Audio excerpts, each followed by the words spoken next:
I once got interested in this band named Saturnus. The very first album I listened to was Martyr, a doom metal album with a gothic Victorian atmosphere. To this day, it's still one of the best in this genre I've ever listened to, and it's even my favorite from the band. But the album that matters more for this video is the one titled Veronika Decides to Die. This album has that same doom metal sound as the previous one, but takes a much more melancholic and depressing direction. That's some of the reasons I love it so much. If I were to recommend a couple of songs, they would definitely be I Long and All Alone. When I first heard this album, I had no idea it was based on a book with the same title written by Paulo Coelho. I found that out while reading about the band and their inspirations. Also, at the time, I didn't even know Paulo Coelho was a Brazilian author, and if you don't know, I'm Brazilian too. So I bought the book on Amazon in English, read through it, and only while reading did I realize it was written by a Brazilian. A funny little story, but that brings us to the main topic of this video. Veronika Decides to Die, one of the best books I've ever read.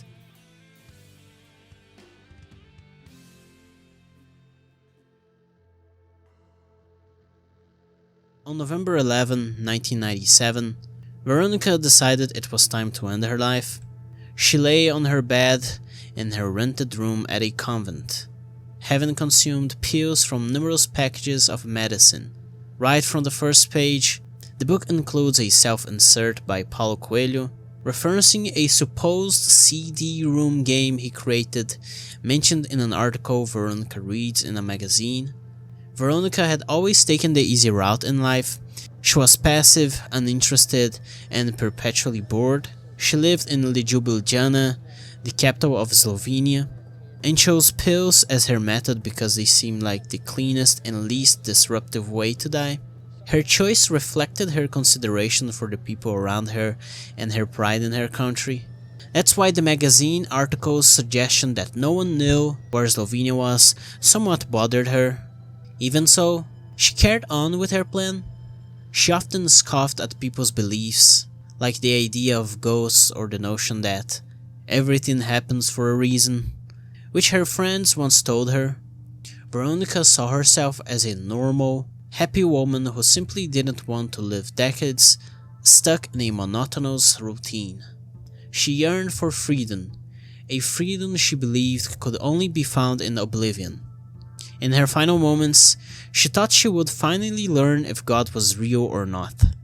To her, dying by pills seemed romantic, clean and poetic. Just before she drifted off, a young, handsome man passed by her window. He smiled and waved at her before continuing on his way. That brief interaction made her feel happy, for someone had noticed her and desired her for one last time. She fell asleep reading the magazine, having written a letter to them complaining about their ignorance of Slovenia. Everything faded to black, but Veronika didn't die. She woke up in Villete, a notorious mental hospital in Ljubljana, strapped down with tubes running into her nose and mouth. She realized she had survived. Villete was infamous, with rumors of patient abuse, though government investigations had never found evidence to confirm them.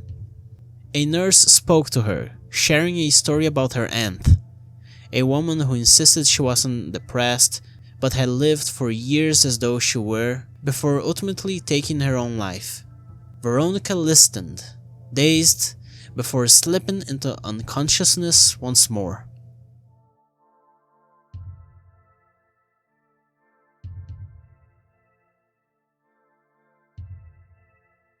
Paulo Coelho has another self-insert in the next chapter. This time he describes an encounter with another Veronika, not the protagonist of the story, but the daughter of the senior doctor at the asylum where our Veronika is staying.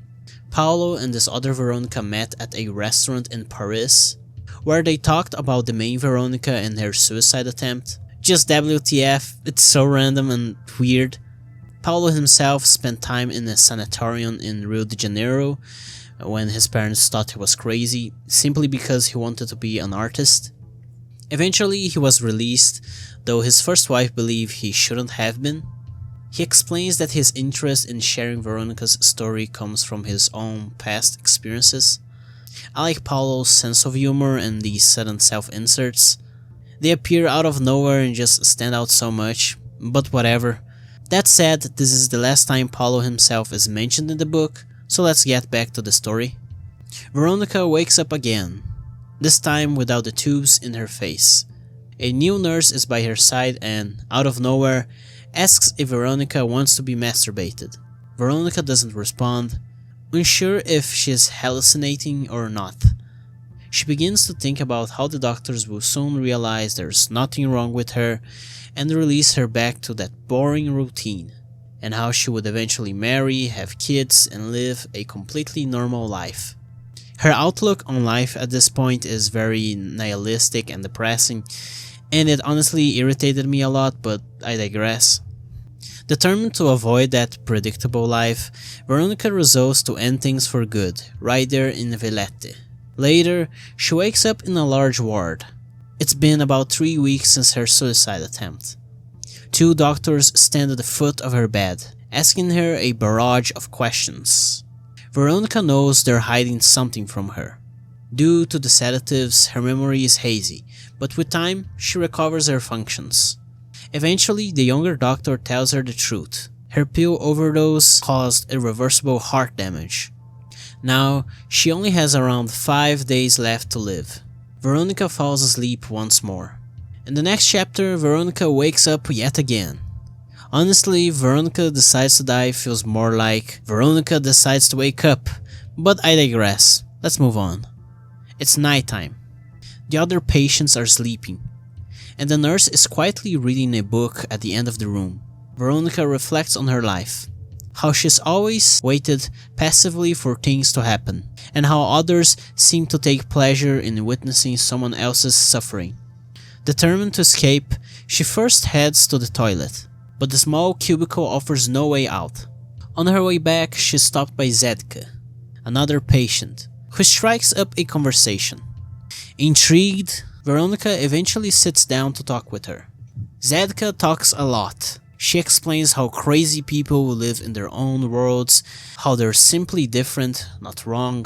She argues that most people outside live repetitive, nonsensical lives. So who's truly crazy? Her words start to make sense to Veronika, but before the conversation can go further, the nurse interrupts, forcing Veronika back to her bed and ending their discussion.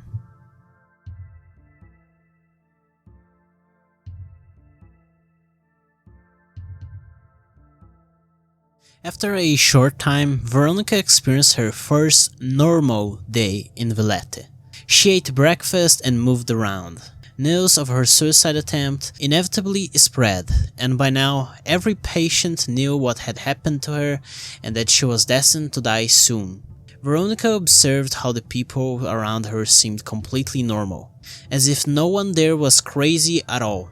The nurses insisted that everyone should go outside to enjoy the sun, even though it was cloudy and the garden blanketed in snow. To Veronika, the nurses seemed like the craziest ones of all. She learned that most patients in Villete were free to come and go as they pleased, but Veronika herself was not one of them. When inspectors visited, patients acted like maniacs to maintain the illusion that the asylum was full and functioning as expected. Still, Veronika searched for a way to escape, but Villete had once been a military camp before becoming an asylum, making escape nearly impossible.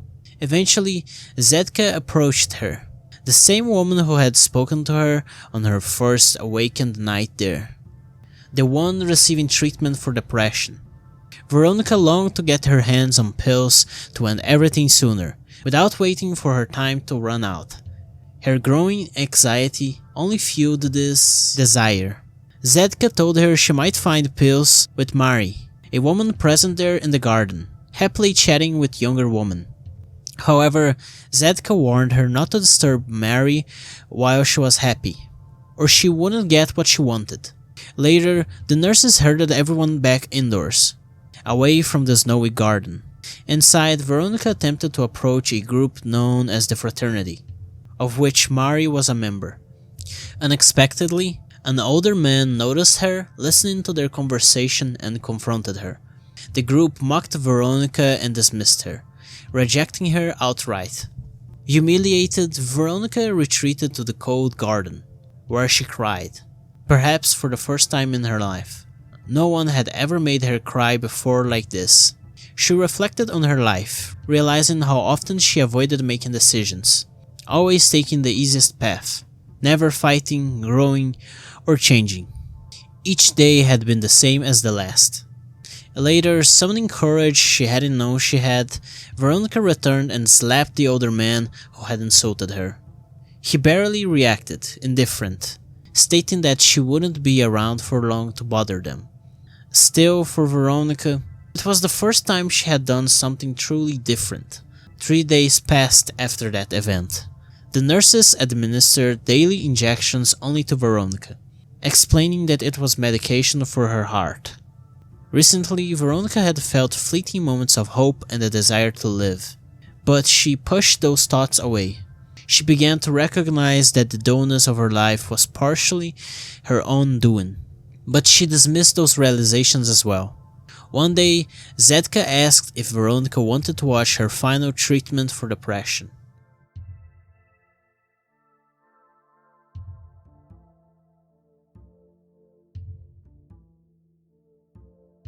Zetka's treatment involved an induced coma using insulin. From her perspective, this treatment always led her to an astral journey. She never shared this with anyone, though. Zetka had read about occultism and astral travels, as well as accounts from other patients who underwent insulin shock therapy. However, none of them seemed to experience what she did, traveling free in space and having encounters with strange creatures and spirits during her journeys. She went to see Dr. Igor, the chief doctor of Villete. He mentioned it was time to discharge Zetka, as she was ready to return to her family. Zetka's depression had started at a young age. She had fallen in love with a man from across the ocean and moved to be with him, but the relationship was doomed. He was married and eventually cut all ties with her. Heartbroken, Zetka spent a period confined at home, unable to function. Over time, she rebuilt her life, found a job, met another man, married, and had children. When Slovenia declared independence, a brief war followed. Her husband enlisted but returned home safely, and life seemed stable. However, one day, Zetka recalled the story of the Slovenian poet Prešeren, who was said to have not fought hard enough for the love of his life. The thought consumed her. Had she fought hard enough for her own lost love? This question plunged Zetka back into depression. She attempted to find her former lover, but all efforts failed. Her husband, deeply concerned, contacted a doctor, but the interventions didn't work. Zetka locked herself in her room, neglecting everything and not taking care of herself. One day, 2 men arrived and sedated her. She woke up at Villete. After another injection to counterbalance the effects of the insulin, Zetka returned from her astral journey and re-entered her body. Sometime later, it was nighttime. A quarter moon was up above on a sky full of stars.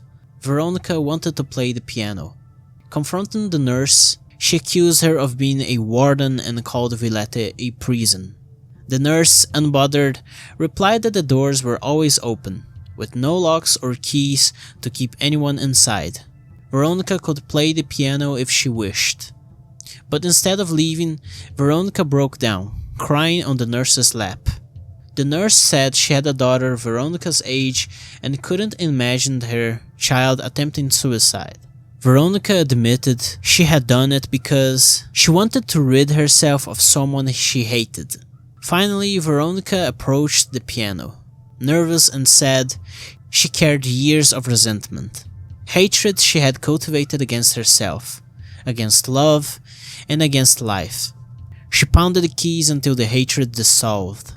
Once the hatred was gone, Veronika began to play a delicate sonata for the moon, the stars, and the garden. Eduard, a schizophrenic, quietly appeared and listened. Veronika glanced at him, she smiled at Eduard, and he smiled back.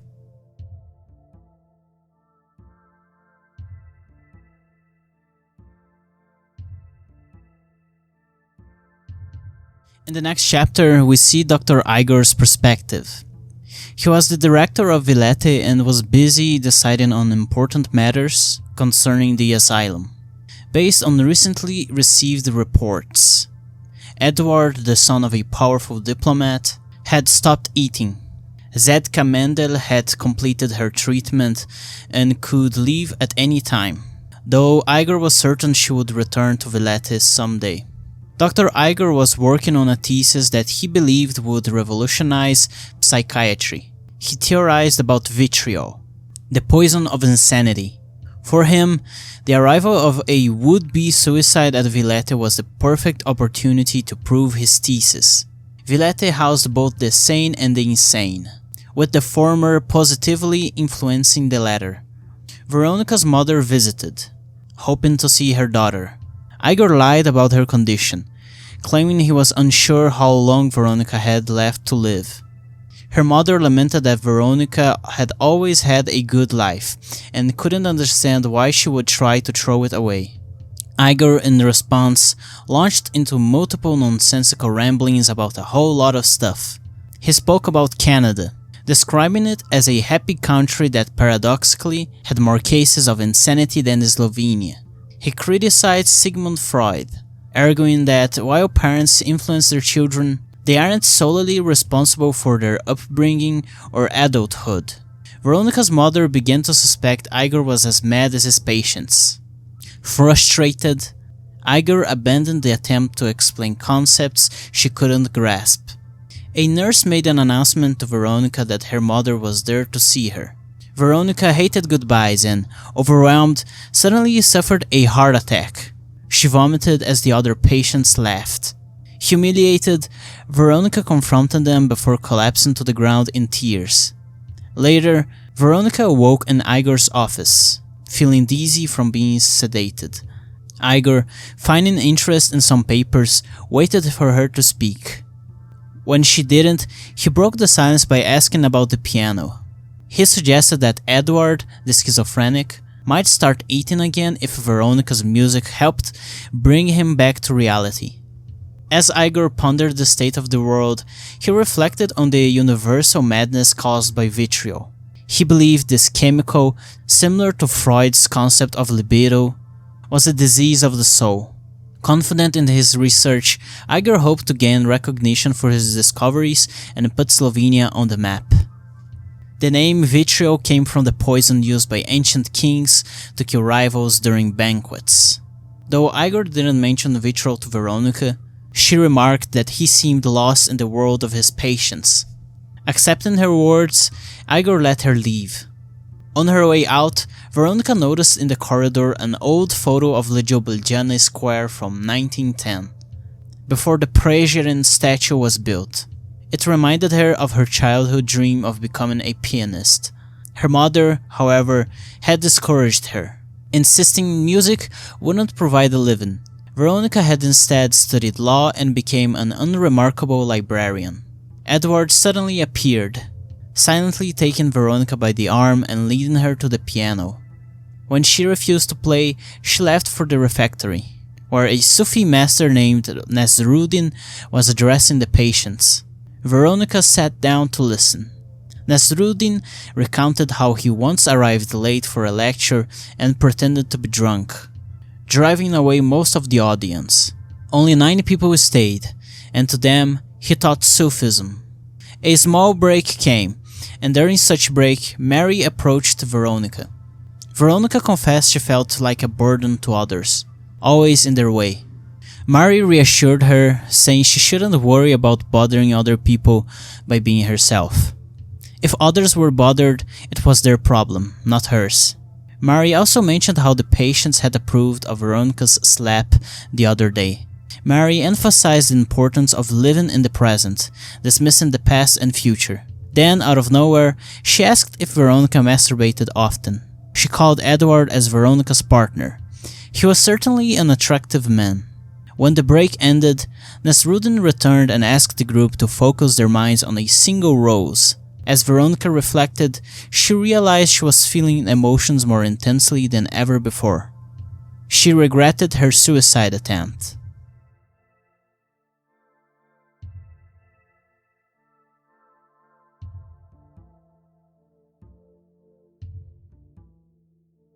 Veronika was tired, but she went to play the piano for Eduard.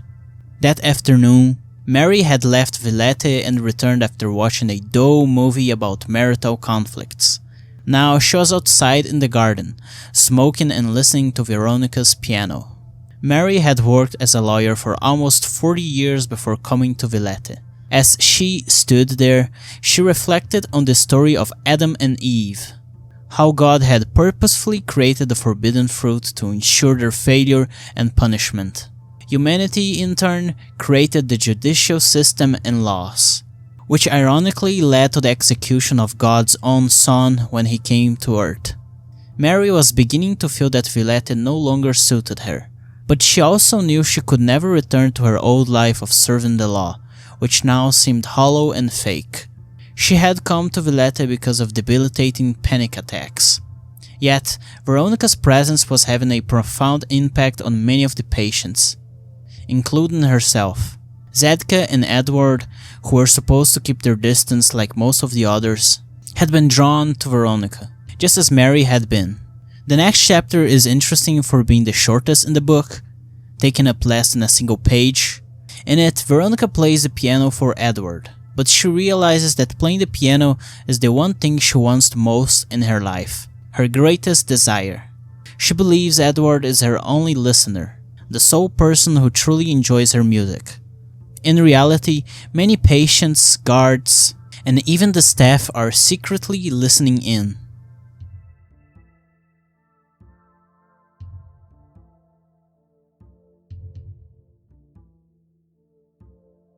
Mari had watched a movie about poverty and famine in El Salvador. El Salvador, which is now fucking mining Bitcoin with a fucking volcano, and which has a president with 89% of popular support. At the time, there were rumors that a war might break out in Slovenia, as Yugoslavia was on the verge of collapse. Sitting in the theater, Mary started to feel awful. Her heart raced and cold sweat broke out. She recalled how a friend of hers had once died in that same theater from a brain aneurysm and feared that the same thing might be happening to her.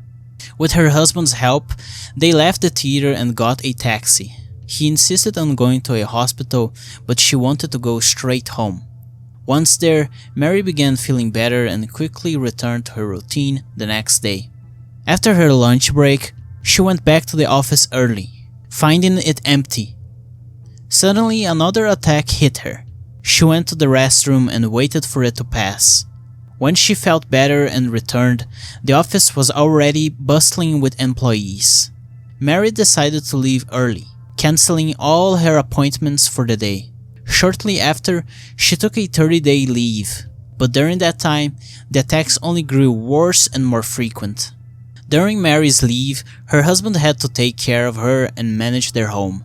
When the leave ended, a colleague visited her. She confided that she had no intention of returning to work, but her colleague suggested she check out a new mental hospital that had recently opened in Ljubljana. Mary decided to visit Villete, where Dr. Igor quickly diagnosed her with panic attacks. She could have simply taken medication and returned home, but she chose to stay for treatment. Sometime later, news of her stay spread across the city. Her colleague, the same one who had encouraged her to go to Villete, visited her there, only to fire her. Talk about backstabbing. Not long after, her husband's lawyer arrived with divorce papers. Without resistance, Mary signed them. Meanwhile, Veronika, exhausted from playing the piano, found herself drawn to Eduard. He was handsome and recognized the artist in her. But Veronika wanted him to see her as a woman as well. If he did, she thought, her last nights could be the best a woman could ever have. Veronika realized she could easily fall in love with him right there. Veronika took out her clothes in front of Eduard, but he didn't react. As he stood there silently, Veronika decided to masturbate for him. She experienced an orgasm like never before and felt, in that moment, that dying in such pleasure wouldn't be so bad if she could die like that.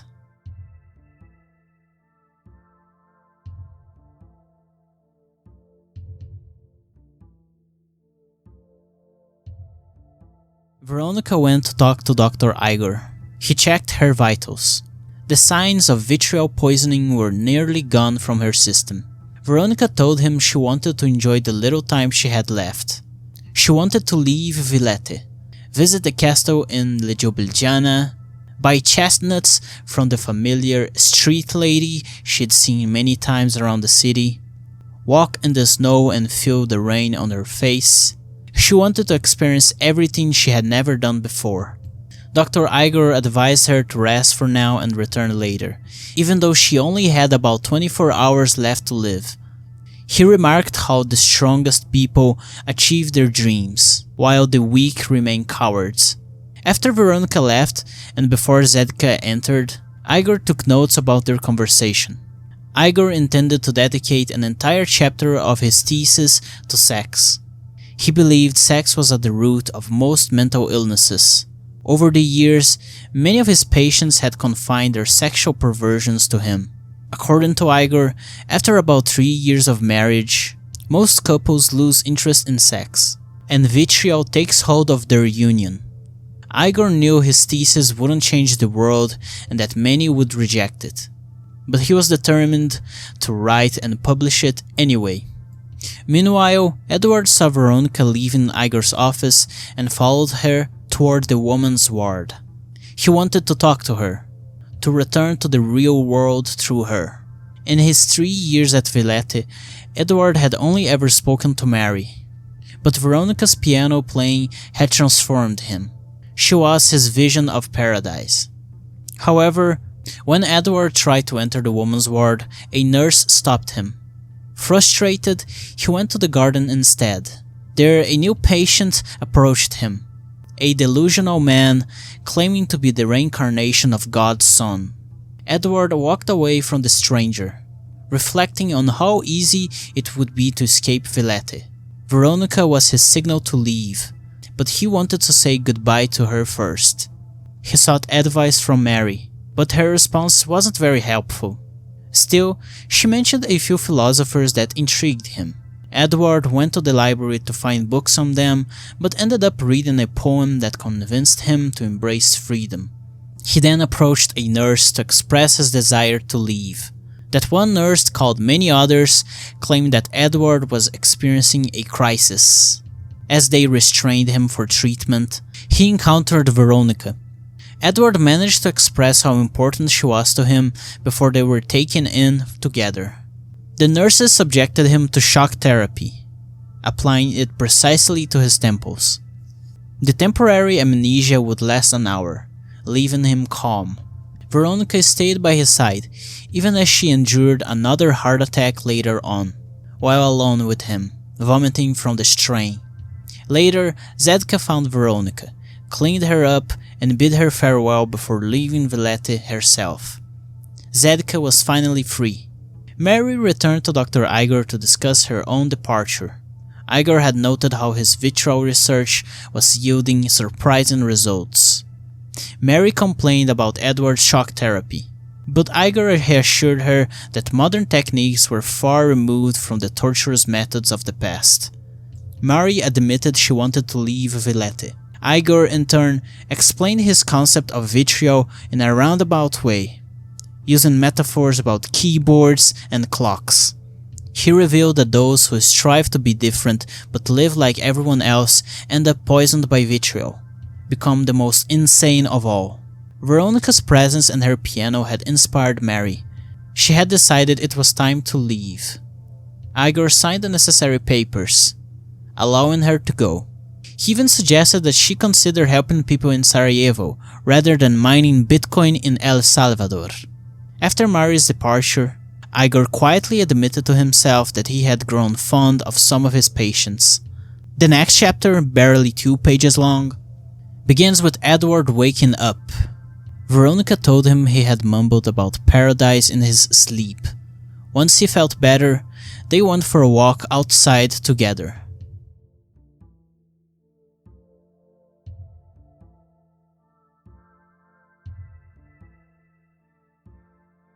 Eduard lived in Brasilia at the time, a city that served as shelter for politicians and bureaucrats, as it still does today. Despite his dislike for the city, he had a deep love for Brazilians.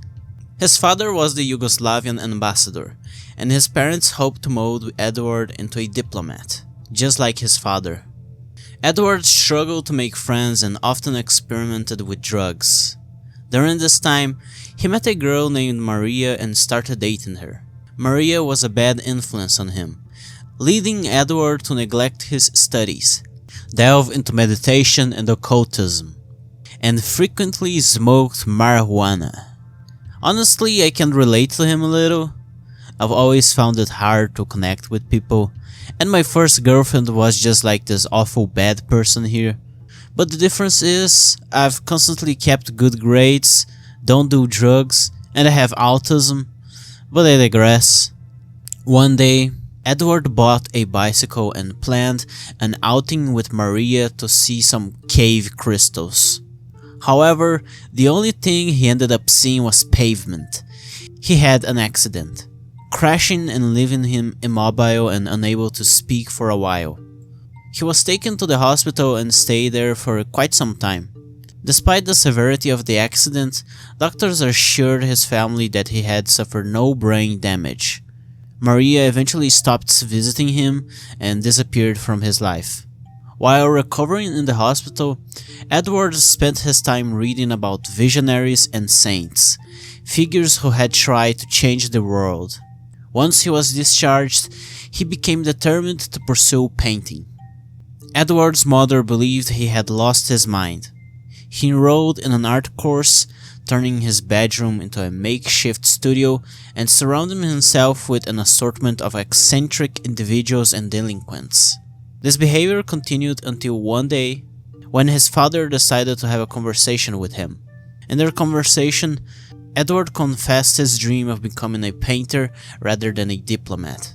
His father dismissed the idea as foolishness, urging him to return to his studies. But Eduard was resolute. He wanted to paint visions of paradise.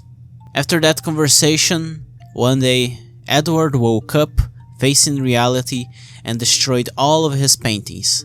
From that moment, he stopped speaking entirely. When war broke out in Yugoslavia, his father was recalled to deal with that. Eduard was brought along but left behind in Villete, where he still is today.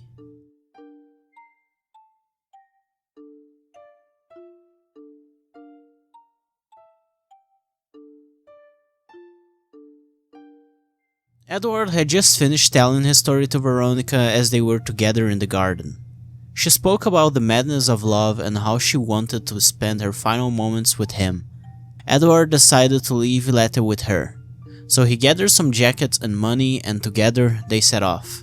Meanwhile, the other patients at Villete were having supper, under the belief that Veronika was already dead. Death was a topic they never discussed openly. Members of the fraternity received news about Mary and Zedka leaving Villete, speculating that perhaps they had finally succumbed to madness. Out in the city, Eduard and Veronika got drunk at an expensive restaurant, only to be kicked out. Wandering the streets of Ljubljana, they bought more wine and eventually made their way to a field near the castle. They kissed under the night sky. Eduard promised Veronika that he would complete his paintings of the visions of paradise, with her face as his central muse. They embraced tightly and fell asleep, ready to face death together. Morning broke with the light of a new day. A policeman approached to check if the couple was alright. Eduard woke up, certain Veronika had passed away, but to his astonishment, she stirred in his arms, very much alive. It felt like a miracle. she had survived. As it turned out, Dr. Igor had discovered his cure for vitriol, an awareness of life, and his medication, an awareness of death. Veronika had arrived at Villete on the brink of death, making her the perfect subject for Igor's experiment. In truth, her heart was in perfect health, but Igor had lied about her having an irreversible heart condition.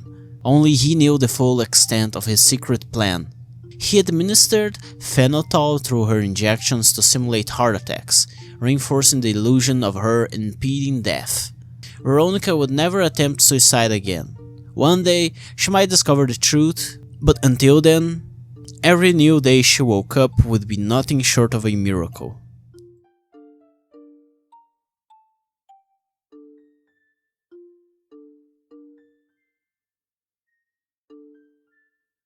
So, to sum it up, I think this book is pretty good. Every book is open to interpretation, well, unless it's a very technical or scientific one, but in this case, Veronika Decides to Die is definitely open to interpretation. For me, the main takeaway is, live every day to its full potential and be yourself. I did some research on vitriol and apparently it isn't real. There's no chemical in our body called vitriol that drives us mad.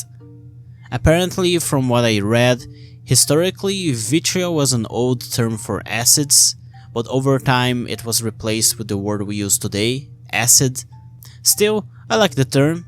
From now on, whenever I see some crazy bastard doing something stupid, I'll just say they're poisoned with vitriol. If you enjoyed this video, subscribe. Until the next one.